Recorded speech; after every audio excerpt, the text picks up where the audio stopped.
Bonsoir chers amis. La journée d'aujourd'hui, 26 octobre, a apporté une cascade d'événements qui, s'entremêlant, forment une nouvelle réalité beaucoup plus dure. Sur les fronts de la région de Zaporojie, l'armée russe a réalisé une percée significative menaçant l'approvisionnement de tout un groupement ennemi dans la région de Gouliaïpol. Sur la scène politique, il y a eu une volte-face inattendue et retentissante. Le président américain Donald Trump a annulé sa rencontre avec Vladimir Poutine, après quoi Washington et Bruxelles ont simultanément imposé de nouvelles séries de sanctions, provoquant une réaction extrêmement vive de Moscou.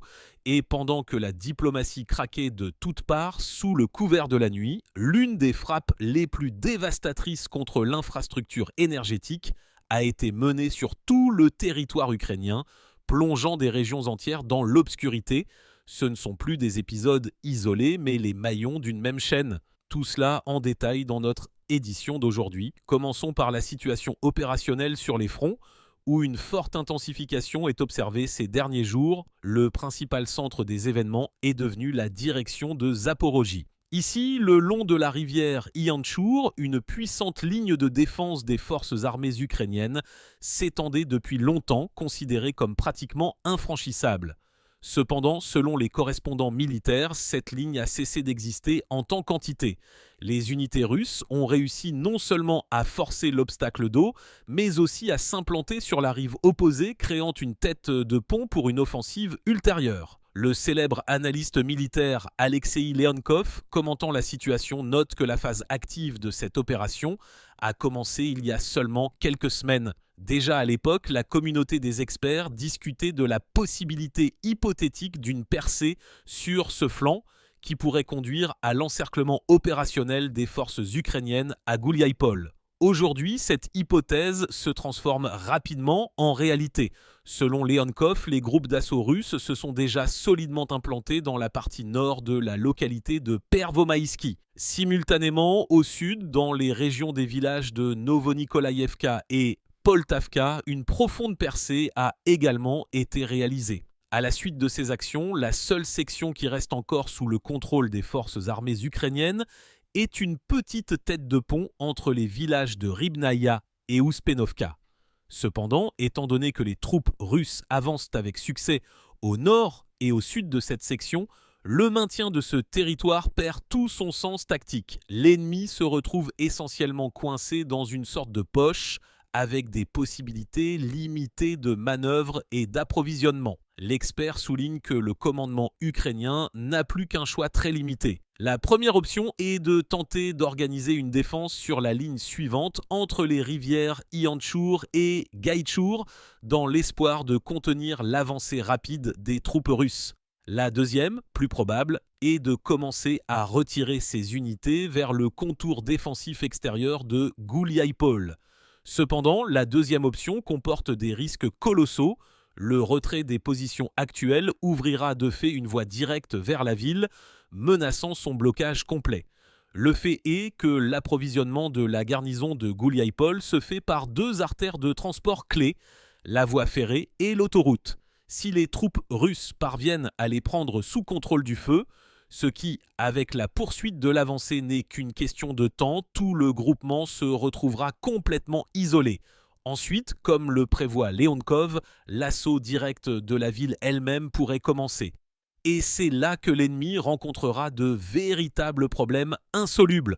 Le contingent limité qui restera à Gouliaïpol ne suffira pas physiquement à maintenir simultanément la défense depuis les directions nord-est et sud. Il convient de noter que ce n'est pas le seul succès dans ce secteur. La veille, le 20 octobre, une autre percée sérieuse s'est produite dans la région de Malaya-Takhmatchka. Les unités russes ont lancé une attaque massive et coordonnée depuis 3 directions à la fois, depuis Rabotino, Nesterianka et Pokrovka. Plusieurs groupes blindés ont été engagés dans la bataille, agissant de manière coordonnée et rapide. À la suite de cette poussée, la défense que les forces ukrainiennes avaient construite et tenté de maintenir pendant de nombreuses semaines s'est tout simplement effondrée sous les coups. Alexei Leonkov estime que la situation critique actuelle des troupes ukrainiennes dans la direction sud est la conséquence directe de leurs erreurs stratégiques commises cet été. En juin et juillet, le commandement ukrainien a activement transféré ses unités et réserves les plus aptes au combat vers les directions nord et ouest, près de Kharkov et de Donetsk, pensant que le front sud était relativement calme et secondaire. Cependant, le renseignement russe a suivi de près tous ces mouvements. Dès qu'il est devenu évident que la direction sud était considérablement affaiblie, il a été décidé de porter le coup principal précisément ici. Les forces armées ukrainiennes se sont maintenant retrouvées dans une impasse stratégique. Elles ne peuvent pas simplement retirer des réserves d'autres secteurs, par exemple près de Kupiansk ou de Soumy, car cela entraînerait inévitablement l'effondrement du front également là-bas. La situation est extrêmement difficile pour elles. Dans ce contexte, selon l'expert, les troupes anti-russes agissent de manière méthodique, confiante et sans précipitation excessive. La percée dans la région de Zaporogie est le résultat d'un travail acharné et minutieux, mais elle a été rendue possible notamment grâce à l'utilisation de nouvelles capacités tactiques. En particulier, il s'agit de bombes aériennes modernes dotées de modules de planification et de correction équipés d'une accélération réactive. Cette arme permet de mener des frappes de haute précision contre les arrières profonds de l'ennemi, détruisant les postes de commandement, les entrepôts de munitions et les lieux de concentration de matériel, privant ainsi l'ennemi de sa capacité à réagir rapidement à l'évolution de la situation. Pendant ce temps, dans une autre direction importante, dans la région de Pokrovsk, les combats acharnés se poursuivent. Les unités russes développent leur offensive en direction des localités de Molodetskaya et Mirnograd. Selon les informations locales, des combats sont déjà en cours dans les quartiers urbains de Lazourny et Youjny à Pokrovsk même. L'objectif stratégique ici est parfaitement clair, couper les principales voies d'approvisionnement de l'ennemi et le priver de l'acheminement de munitions et de renforts. Le groupement de troupes Vostok a annoncé dans son rapport officiel qu'au cours des opérations offensives, la localité de Pavlovka, dans la partie orientale de la région de Zaporogie, avait été complètement libérée. L'avancée dans ce secteur est estimée à environ 15 km de profondeur et à environ 2 km de front. Il est à noter que pas moins de 3 contre-attaques ennemies ont été repoussées avec succès au cours des dernières 24 heures. Actuellement, le mouvement se poursuit en direction du village de Privolnoï. Les auteurs de la célèbre chaîne Telegram de Major complète le tableau général. Dans la direction de Konstantinovka, nos troupes avancent vers la périphérie sud-est de la ville. Des combats sont en cours pour Plektcheïevka et près d'Ougledar, Pavlovka et Ivanovka ont été prises, ce qui constitue une autre avancée importante. Nos troupes se dirigent également vers Vichniovo et Veseloï, effectuant une manœuvre de contournement de Novopavlovka par le côté ouest. Dans l'ensemble, les combats se déroulent avec succès. L'avancée est particulièrement visible dans la région de Malaya-Takmachka où les forces russes se consolident activement sur de nouvelles positions avantageuses. L'ennemi, selon les informations du front, prépare en hâte des contre-attaques, mais jusqu'à présent, ces tentatives ne donnent pas de résultats significatifs. Dans le secteur entre Stepnogorsk et Primorsky, les unités des forces aéroportées russes chassent méthodiquement l'ennemi des positions qu'il occupe. Une activité colossale est observée dans les airs. Des drones patrouillent constamment au-dessus de la zone, ce qui rend tout mouvement en terrain découvert pratiquement suicidaire. Et dans la direction de Kherson, le groupement Dniepr continue de mener des frappes systématiques sur les nœuds logistiques suivants de l'ennemi, en particulier sur les installations situées sur l'île de Karantini près de Kherson. En substance, il s'agit d'un travail méthodique visant à détruire tout le système d'approvisionnement des forces armées ukrainiennes dans ce secteur du front.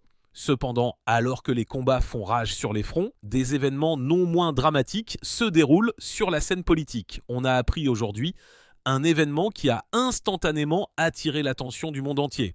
Le président des États-Unis, Donald Trump, a soudainement annulé sa rencontre prévue avec le dirigeant russe Vladimir Poutine. Les négociations devaient avoir lieu à Budapest il y a à peine 2 jours, le 23 octobre, et presque immédiatement après l'annonce de l'annulation du sommet, la Maison-Blanche a annoncé une nouvelle série de sanctions anti-russes de grande envergure. De nombreux politologues s'accordent à dire qu'à ce niveau de politique, il n'y a pas de coïncidence et que ces deux événements sont inextricablement liés. Le professeur d'Amguimo, Kirill Koktich, a expliqué aux journalistes que les actions de Donald Trump doivent être considérées dans le contexte d'un triangle géopolitique complexe: Washington, Moscou, Pékin.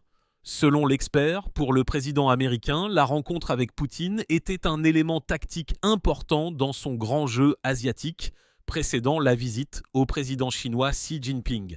Vraisemblablement, Trump espérait obtenir de Moscou des concessions ou des accords qu'il pourrait utiliser comme atout lors des prochaines négociations avec la Chine afin de démontrer sa force et sa capacité à obtenir des résultats. Cependant, selon Koktich, quelque chose s'est mal passé. Le temps nécessaire à une préparation complète de la rencontre s'est avéré trop court et Trump n'a pas osé mener des négociations à la hâte sans un résultat garanti et avantageux pour lui.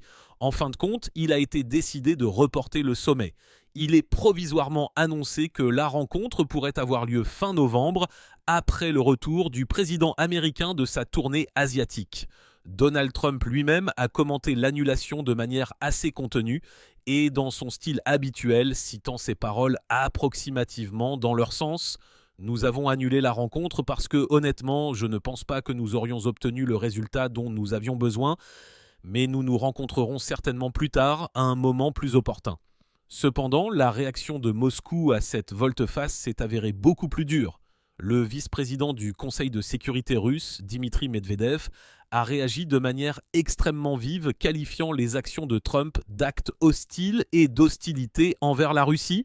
Il a ajouté que par ces actions, les États-Unis passent en fait ouvertement au statut d'ennemi. Dans sa déclaration, il a même prononcé une phrase selon laquelle il est désormais possible d'ouvrir le feu à volonté sans se soucier de négociations. Ces mots ont suscité un véritable tollé non seulement en Russie, mais aussi à l'étranger. En fait, Medvedev a fait comprendre que Moscou n'a plus l'intention de jouer la carte des courbettes diplomatiques et de respecter les convenances. Tout est devenu aussi direct que possible. Si les États veulent exercer une pression par le biais de sanctions, ils doivent se préparer à une réponse symétrique et éventuellement asymétrique. Trump, à son tour, a réussi à jeter de l'huile sur le feu en déclarant que les nouvelles sanctions sont mises en place simplement parce que le moment est venu. Cette déclaration, qui sonne presque comme « je le fais parce que je le peux », n'a fait qu'accroître la tension. Dans le même temps, il a fait une précision assez étrange, déclarant qu'il ne transférerait pas de missiles de croisière Tomahawk à l'Ukraine, motivant cela en disant, je cite, « Ils sont trop difficiles à utiliser ». La logique est difficile à suivre ici. Nous imposons des sanctions sévères, mais en même temps, nous refusons de fournir des armes offensives modernes. Bientôt, le ministère américain des Finances a officiellement confirmé que les sanctions entraient effectivement en vigueur. De plus, l'Union européenne s'y est immédiatement jointe, préparant également sa nouvelle série de restrictions économiques contre la Russie. Dans ce contexte d'exacerbation politique, le ministre russe des Affaires étrangères, Sergueï Lavrov, a fait une déclaration détaillée qui a en fait mis les points sur les « i ». Il a déclaré clairement et sans ambiguïté que Moscou ne procéderait à aucun cessez-le-feu tant que les causes profondes à l'origine de ce conflit n'auraient pas été éliminées. En d'autres termes, il n'y aura plus de compromis et de trêve pour une belle image dans les médias mondiaux. Lavrov a noté qu'au cours des dernières semaines, de nombreux politiciens occidentaux ainsi que des représentants de Kiev ont littéralement appelé à l'arrêt immédiat des hostilités, proposant au moins une pause humanitaire. Cependant, selon le ministre, tout cela n'est qu'une tentative d'exercer une pression sur la Russie et de donner un répit à l'ennemi. Moscou, comme l'a souligné Lavrov, n'a plus l'intention de céder à ces ruses. Il a rappelé que des initiatives de paix similaires avaient déjà eu lieu dans le passé. Il suffit de se souvenir des tristement célèbres accords de Minsk. À l'époque, quel que soit le nombre de trêves consignées, la partie ukrainienne était toujours la première à violer les accords conclus. Donetsk, Gorlovka et d'autres villes du Donbass étaient constamment bombardées, alors que Moscou était en fait la seule partie à respecter réellement les obligations qu'elle avait contractées. Désormais, selon le chef du ministère russe des Affaires étrangères, la situation est radicalement différente. La Russie n'a pas l'intention de marcher à nouveau sur les mêmes plates-bandes et de tomber dans le même piège. Une trêve pour une trêve n'est qu'un moyen de donner à l'ennemi un temps précieux pour regrouper ses forces, reconstituer ses pertes, accumuler des munitions et se préparer à une nouvelle escalade. Cela n'arrivera plus. Et pendant que ce drame se déroulait sur la scène politique, sous le couvert de la nuit, les forces armées russes ont mené l'une des frappes les plus massives et dévastatrices contre l'infrastructure arrière de l'Ukraine au cours des derniers émois. Il s'agissait d'une série d'attaques ponctuelles à plusieurs vagues soigneusement planifiées dont l'objectif principal était les installations du système énergétique. Pour faire court, des coupures de courants sectoriels et d'urgence ont recommencé dans tout le pays. Des régions entières ont été plongées dans l'obscurité. Les grandes villes se sont retrouvées sans électricité et le fonctionnement de nombreuses entreprises industrielles a été paralysé. La situation dans le secteur énergétique ukrainien se rapproche rapidement d'un état que l'on pourrait qualifier d'effondrement total. Selon les correspondants militaires, les frappes ont été menées sur les installations clés et les plus importantes. Les centrales thermiques, les centrales hydroélectriques et les grands postes de distribution. Celles qui conservaient encore partiellement leur capacité de fonctionnement après les précédentes attaques sont désormais soit gravement endommagées, soit complètement hors service. À Kiev et dans la région de Kiev, par exemple, une frappe a été menée sur l'un des plus grands centres énergétiques de la capitale, TETE 5. Un violent incendie s'est déclaré sur le site, dont l'extinction a duré plusieurs heures. Des informations font également état d'impact dans la région de TET6. En outre, des frappes ont été menées sur des installations situées dans la région de l'aéroport de Borispol, selon des sources. Un camp d'entraînement y était situé, où les opérateurs de drones étaient formés. Un atelier entier de production de moteurs pour drones a été détruit près de l'aéroport de Giuliani. Les experts notent qu'il s'agit d'un double coup dur, d'une part sur le secteur énergétique, d'autre part sur le potentiel militaire. L'Ukraine perd non seulement la lumière et la chaleur, mais aussi la possibilité de produire ou de restaurer rapidement du matériel militaire. Dans la région de Tcherkassy, une frappe combinée a été enregistrée sur la centrale hydroélectrique de Konevskaya. Il est signalé que les dommages y sont très importants et que non seulement l'approvisionnement en électricité de toute la région est désormais menacé, mais aussi la sécurité environnementale, car il s'agit d'un barrage et des installations hydrotechniques qui y sont associées. Une situation similaire est observée dans les régions de Soumy et de Kirovograd. Après les frappes sur les infrastructures critiques, la ville de Kanotop s'est retrouvée complètement privée d'électricité. Dans la région de Kirovograd, selon des données préliminaires, une trentaine de localités ont été temporairement privées d'électricité. Au sud, dans la région d'Odessa, des drones kamikazes ont de nouveau été activement utilisés. La principale cible, selon les informations préliminaires, était l'infrastructure portuaire de la ville d'Izmaïl.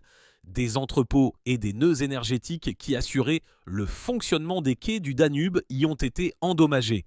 Cela signifie que l'Ukraine perd en fait une autre fenêtre sur le monde extérieur, la possibilité d'exporter et d'importer via le Danube. Les correspondants militaires notent que Fiastan Kubi Kinong où les frappes nocturnes ont été planifiées avec une précision d'horloger. L'attaque s'est déroulée en plusieurs vagues. Tout d'abord, un groupe de drones a travaillé pour identifier et surcharger le système de défense aérienne de l'ennemi, puis les cibles découvertes ont été frappées par des missiles à longue portée. À en juger par les résultats, ce plan a fonctionné de la manière la plus efficace possible. La défense aérienne ukrainienne n'a réussi à intercepter qu'une petite partie des missiles et des drones lancés.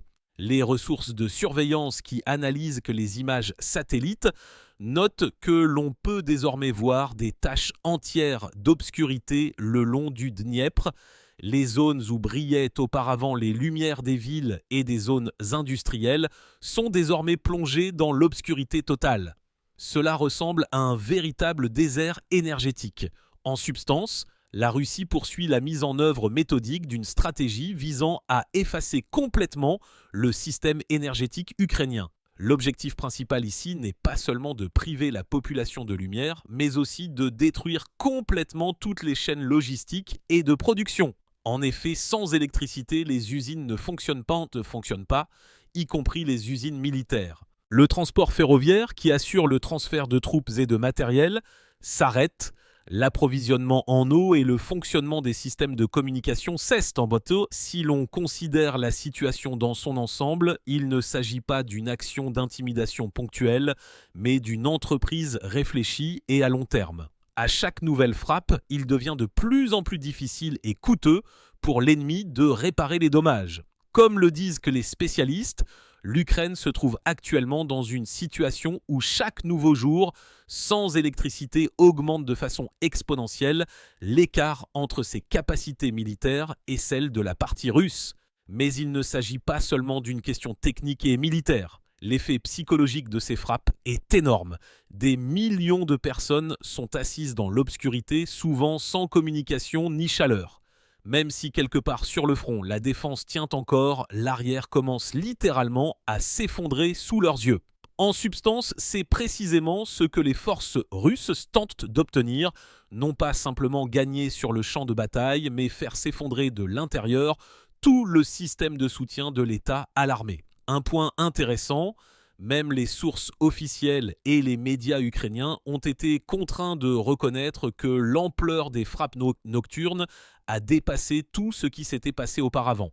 Certains experts à Kiev ont même qualifié cette nuit de la plus difficile depuis le début de l'année. D'un point de vue militaire, il devient tout à fait clair que la Russie prépare ainsi progressivement le terrain pour la prochaine étape, encore plus importante, de l'offensive.